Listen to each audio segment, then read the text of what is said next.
રાજસ્થાન અને ગુજરાતની ધરતી પર એક એવું નામ ગુંજે છે, રામદેવ પીર. એમની ગાથા ખબર છે, ચમત્કારોથી શરૂ થાય છે, પણ એમનો જે અસલી વારસો છે ને, એ તો માનવતામાં સમાયેલો છે. તો ચાલો આજે આપણે ઊંડા ઉતરીને રામદેવ પીરની એ ગાથાને સમજીએ જે કદાચ બહુ ઓછા લોકો જાણે છે. એમને કેટલા બધા નામોથી પૂજવામાં આવે છે. હિન્દુઓ માટે એ છે દ્વારિકાધીશના અવતાર, તો વળી મુસ્લિમો માટે રામશા પીર.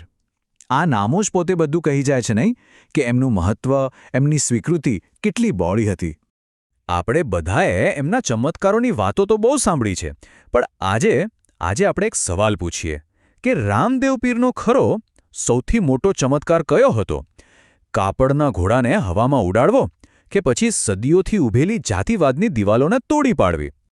તો જુઓ, આ બધી દંતકથાઓની પાછળ છે ને એક એવા રાજકુમારની વાત છે જેણે રાજગાદી છોડી દીધી અને સમાજને સુધારવાનો રસ્તો પકડ્યો.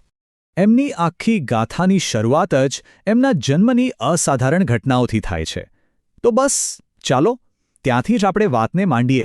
જરા વિચારો તો, પોખરણના રાજા અજમલજી, એમની પાસે બધું જ છે, પણ એક જ દુઃખ કે એ નિઃસંતાન છે.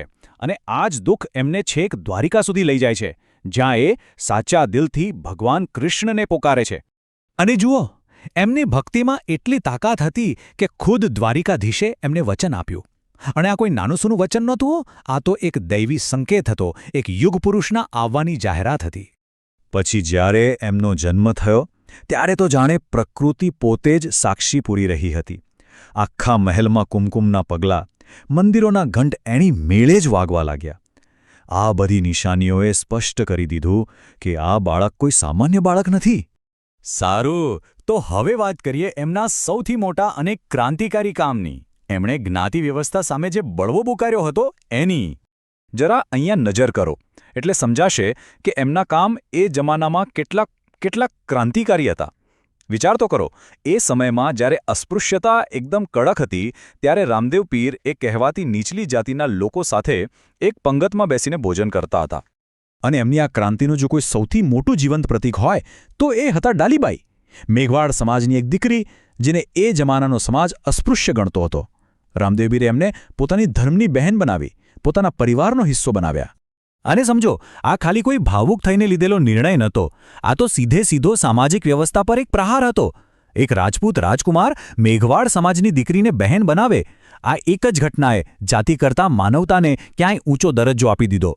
એમણે કોઈ નવો ધર્મ નથી બનાવ્યો હો, એમનો સંદેશો એકદમ સીધો અને સરળ હતો.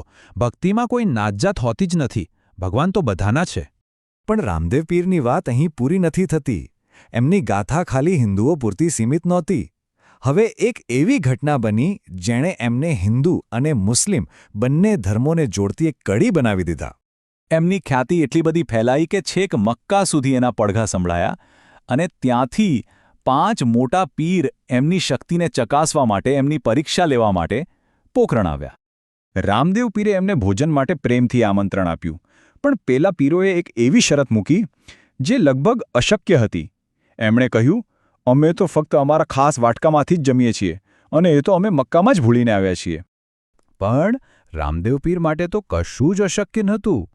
એમણે બસ શાંતિથી એક સ્મિત આપ્યું, પોતાનો હાથ આગળ લંબાવ્યો, અને શું થયું ખબર છે? પડવારમાં હજારો માઇલ દૂર મક્કામાં પડેલા એમના એ જ વાટકા એમની સામે હાજર થઈ ગયા. આ ચમત્કાર, આ દિવ્ય શક્તિ જોઈને પેલા 5 પીર એમને નમી પડ્યા, અને એમના મોઢામાંથી એ ઐતિહાસિક શબ્દો નીકળ્યા, અમે તો ખાલી પીર છીએ, પણ તમે તો પીરોના પીર છો. બસ આ ઘટના પછી જ રામદેવ પીર હિન્દુ મુસ્લિમ એકતાના સૌથી મોટા પ્રતીક બની ગયા. તો પછી આજે એમનો વારસો શું છે? એમની યાત્રાનો અંત કઈ રીતે આવ્યો અને એની આજે પણ શું અસર છે? ચાલો એ જોઈએ. લોકવાયકા પ્રમાણે એમના 24 પરચા એટલે કે ચમત્કારો બહુ જ પ્રખ્યાત છે, અને આ દરેક પરચા એમની દૈવી શક્તિ અને ભક્તો માટેની એમની કરુણા દર્શાવે છે. પણ આ ચમત્કારો ખાલી શક્તિ બતાવવા માટે નહોતા. દરેક પરચા પાછળ એક ઊંડો સંદેશ છુપાયેલો હતો કે જો સાચી શ્રદ્ધા હોય તો ગમે તેવી મુશ્કેલ પરિસ્થિતિને પણ બદલી શકાય છે. એમનું જીવન ટૂંકું હતું, માત્ર 33 વર્ષનું, પણ એમની અસર જુઓ, સદીઓથી આજે પણ અકબંધ છે. આજે પણ ભાદરવા સુદ બીજ એટલે કે બાબારી બીજના દિવસે લાખો લોકો પગપાળા રણુજા જાય છે. આ એ લોકોની અતૂટ શ્રદ્ધાનો જીવતો જાગતો પુરાવો છે. અને અંતમાં આપણે ફરી એકવાર ડાલીબાઈને યાદ કરવા જ રહ્યા.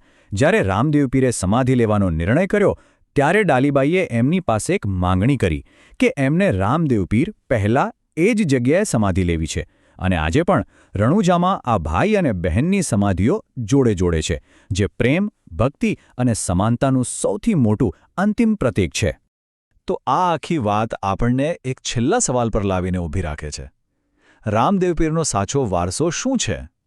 શું એ મંદિરો અને મેળામાં છે, કે પછી દરેક માણસને એક સમાન ગણવાના એમના સંદેશાને આપણા પોતાના જીવનમાં ઉતારવામાં છે? આ સવાલનો જવાબ આપણે સૌએ વિચારવાનો છે.